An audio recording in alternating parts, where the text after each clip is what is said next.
It's a prospect that seemed impossible, then improbable. But this week, Donald Trump saw off his last two rivals to secure the Republican nomination for US President. In tonight's special report, we track the life of a man who's more famous for reality TV than political expertise. North America correspondent Stephanie March travelled to New York to find out more about the man who was made in Manhattan. This is the house that Donald J. Trump grew up in.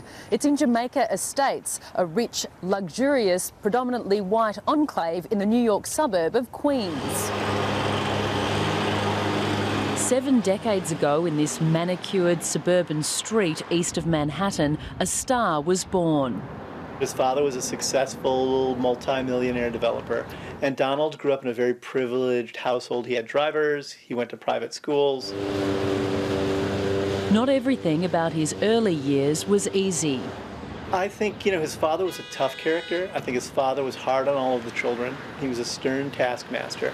And I think part of Donald's upbringing and the trajectory of his career were shaped by trying to meet his father's expectations. Only a few minutes away, the suburb quickly becomes a diverse melting pot, more reflective of today's America. Donald Trump wants these people to see him as a self-made man, but not all are buying it. Do you think he understands the people who live down this end? No, he forgot. I mean, it's not very, because when he was living there, he was still as a rich man. Basically, he's all about money, That's it. Trump, money. The boy from Queens wanted to become a king of Manhattan. The young developer took a bet on his city and it paid off.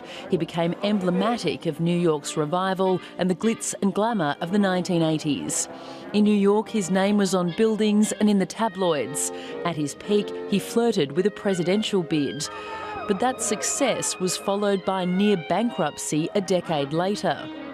The outcome of that was he was essentially a byline in jokes for most of the 1990s until The Apprentice came along, a reality TV show, and that essentially revived him as this icon in American business life.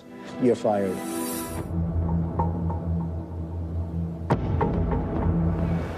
This is the jewel in the businessman's crown, Trump Tower, a 68-storey skyscraper in the middle of Manhattan. It bears his name, he lives in the penthouse, but if he has it his way, this is just a pit stop to the White House.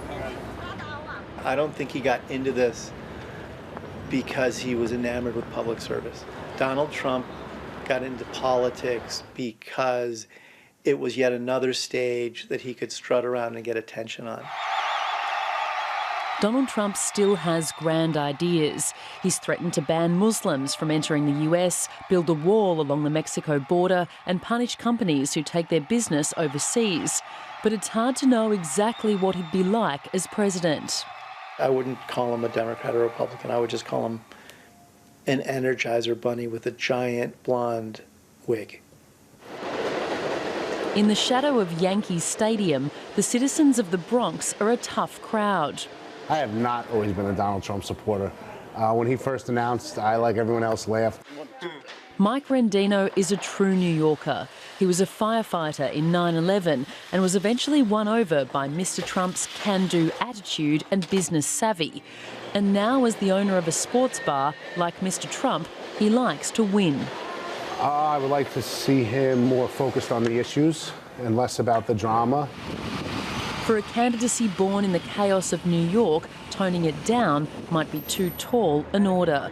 Stephanie March, ABC News, New York.